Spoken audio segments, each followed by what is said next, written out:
ఈరోజు మనం పాస్ట్ గురించి మాట్లాడదాం. సో మ్యాక్సిమం చాలామందికి ఒక జబ్బు ఉంటుంది. ఏంటి అని అంటే, పాస్ట్లో జరిగిన విషయాల గురించి ఆలోచిస్తూ అలా జరిగి ఉండకూడదే, ఒకవేళ అలా కాకుండా ఇలా చేసి ఉంటే ఇప్పుడు లైఫ్ ఇంకోలాగా ఉండేది. సో ఇవన్నీ ఆలోచిస్తూ ఉంటారు. సో పాస్ట్లో జరిగిన దానికి నువ్వు ప్రెజెంట్ని బ్లేమ్ చేస్తే దానికి అసలు అర్థం కూడా ఉండదు. అంటే నువ్వు ఇంకా పాస్ట్లోనే బతుకుతున్నావు. నువ్వు పాస్ట్లోనే బతికితే ప్రజెంట్ ఎప్పుడు చూసుకుంటావు, ఫ్యూచర్ని ఎలా సెట్ చేసుకుంటావు?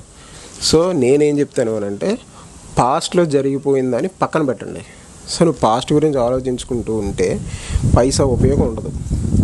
సో నువ్వు ఏదైతే డ్రీమ్ చేస్తున్నావో, నువ్వు ఏదైతే గోల్ పెట్టుకున్నావో దాని గురించి పని చేయ ప్రజెంట్లో నువ్వు పని చేయకుండా ఉంటే, పాస్ట్ గురించి ఆలోచించుకుంటూ ఉంటే ఫ్యూచర్ని నువ్వు ఎలా సెట్ చేసుకుంటావు? సెట్ చేయలేవు కదా.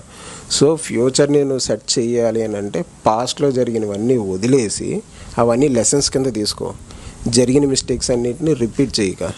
సో నువ్వు పాస్ట్ గురించి ఆలోచించకుండా ప్రజెంట్ గురించి ఆలోచించు.